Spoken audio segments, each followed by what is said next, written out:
சாய்ராம் வணக்கம். சாய்ராம் வணக்கம். நல்லா இருக்கீங்களா எல்லாரும்? எல்லாரும் நல்லா இருக்கீங்களா? நாங்க நல்லா இருக்கோம். நீங்க நல்லா இருக்கீங்களா? வீட்டில் எல்லாரும் எப்படி இருக்காங்க? ஆண்டி, அங்கிள், அக்கா எல்லாம் நல்லா இருக்கீங்களா? வெயில்ல சேஃபா இருங்க, பத்திரமா இருங்க.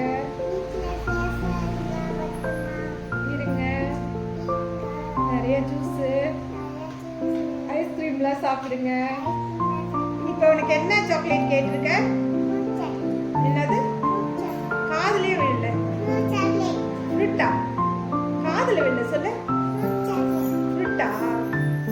ஃப்ரூட்ல சாக்லேட் இருக்கா? அதெல்லாம் அவங்களாம் வாங்கி சாப்பிட சொல்லு. ஃப்ரூட் சாக்லேட் வாங்கி சாப்பிடுங்க நீங்களா. அப்பதான் வெயிலுக்கு நல்லா இருக்கும். சரி, அப்படியே வந்து SCR ஹெர்பல் ஹேர் ஆயில் வாங்கி